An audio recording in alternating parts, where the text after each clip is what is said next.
தூத்துக்குடி மக்களவை தொகுதியில் விருப்ப மனுக்களை கூட கொடுக்க விடாமல் திமுக அடிமைப்படுத்தி வருவதாக அத்தொகுதி அதிமுக வேட்பாளர் சிவசாமி வேலுமணி தெரிவித்துள்ளார்.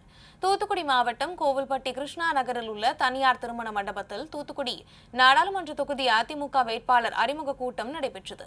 இதில் பேசிய அதிமுக வேட்பாளர் சிவசாமி வேலுமணி, தூத்துக்குடியில் வரி கட்டவில்லை என்றும் குடிநீர் இணைப்பை துண்டிப்பதாகவும் கஞ்சா, போதை, ரவுடிசம் அதிகரித்திருப்பதாகவும் குற்றம் சாட்டினார்.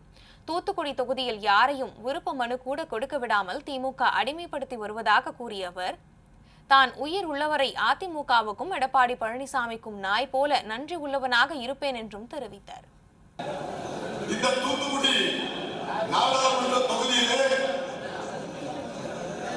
அந்த திமுக கட்சி உறுப்பினர்களுக்கு ஒரு உறுப்பினர் முகாம் கூட, அதாவது தேர்தல் விருப்ப மனு கூட அவங்களுக்கு திமுக கொடுக்கிறதுக்கு விரும்பல.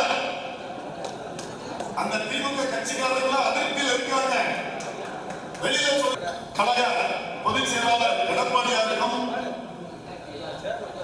மாவட்ட கழக செயலாளர் அண்ணன் கடம்பூர் ராஜேந்திரன் அவர்களுக்கும் இந்த நாடாளுமன்ற தொகுதி கட்சி தொண்டர்களுக்கும் நிர்வாகிகளுக்கும் நான் வாழ்நாள் முழுவதும் நாயர் மாதிரி நன்றியாக இருப்பேன் என்பதை இதன் மூலம் தெரிவித்துக் கொள்கிறேன்.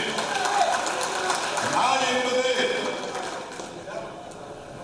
நன்றி பாராட்டும். நாய் ஏதாவது ஒரு பிரச்சனைனா குலைக்கும், ஏதாவது ஒரு பிரச்சனைனா கடிக்கும். இந்த மாதிரி கட்சி தொண்டர்களுக்கும் கட்சிக்கும் இந்த மாவட்ட நிர்வாகிகளுக்கும் நாய் மாதிரி நன்றியாக இருப்பேன் என்பதை இதன் மூலம் தெரிவித்துக் கொண்டு